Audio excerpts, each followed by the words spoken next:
Tokom studiranja na drugoj godini fakulteta odlučila sam da počnem da uzgajam koze, pošto smo imali predmet ovčarstvo i kozarstvo i slušajući predavanja iz te oblasti, zainteresovala sam se za to i počela sam onda tako da se bavim time i uzela svoju prvu kozu. I sad radim na proširenju farme, da to bude ozbiljna farma sa većim kapacitetima i sa prodajom i proizvodnjom, preradom mlijeka. Ne, nemoj to raditi. Možemo.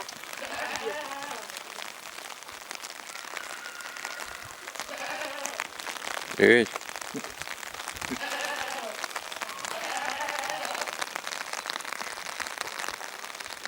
Ja se nadam da na objektivu neće biti takvi kiš.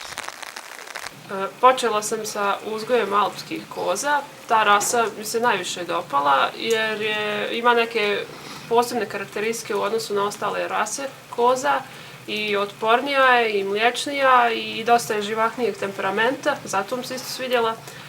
I tako sam uzela onda jednu kozu i ubrzo posle te prve uzela sam još 2 koze i od tih koza, od tog početnog mini stada od 3 koze, sada imam 18 koza. Sve sam ženske ostavljala za priplod, potomke ženske koji su bili, znači muške jarće sam prodavala i tako formirala ovo sad trenutno stado. Čekaj. Mici, dođi ovamo. Sad smo previše prišli blizu.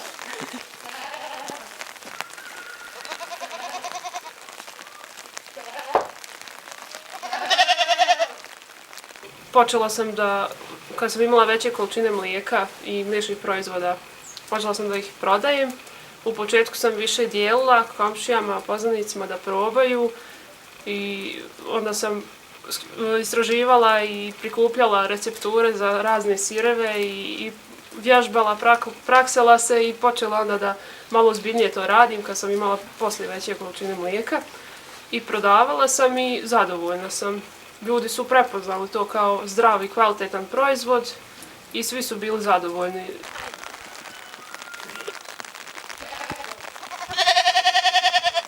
Mali, dođite, ajde. Dođite.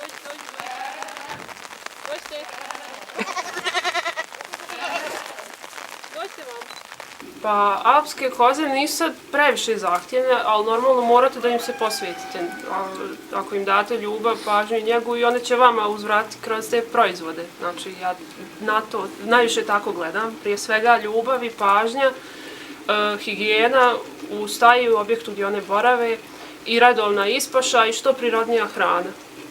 Koncentrat neću preferirati, to uopšte o tom ne razmišljam. Znači, samo smješu žitarica minimalno dobijaju svaki dan, pa možda oko 100 grama po kozi. Znači, sve 99% udjela je prirodna ispaša tokom čitavog perioda vegetacije od proljeća do zime, a onda kad je zima, kad budu više zatvorene zbog vremenskih uslova, snijega ne mogu da borave i nemaju znači, te ispaše i brsta koji im je potreban, onda se hrane sa sijenom koje mi proizvedemo na našim njivama i skladištimo i gledamo da ono bude što kvalitetnije također i da zadovolji sve njihove hranidbene potrebe.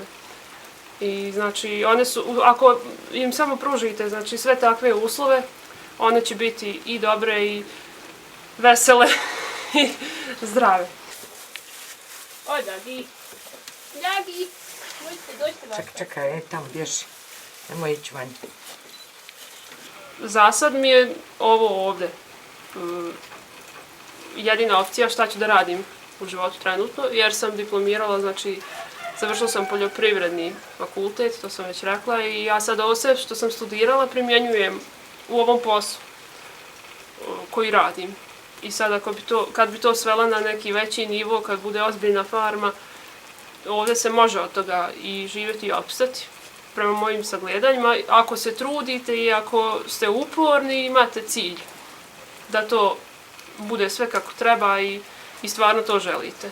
Sa voljom i sa ljubavlju, opet ću reći to je za mene najbitnije u ovom poslu, da radite ono što volite i da uživate u tome.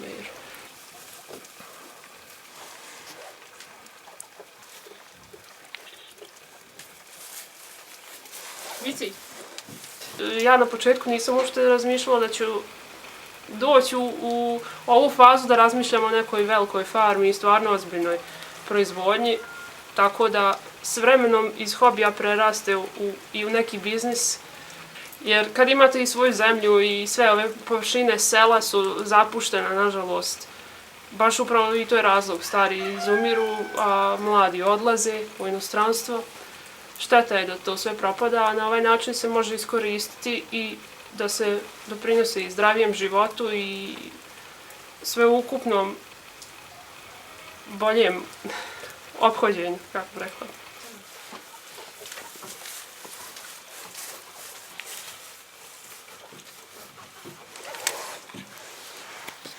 Živim sa tatom i tata mi pomaže u svemu ovome. On je od početka tu uz mene i on je stvarno podrška velika. Sve mi pomaže i sluša me i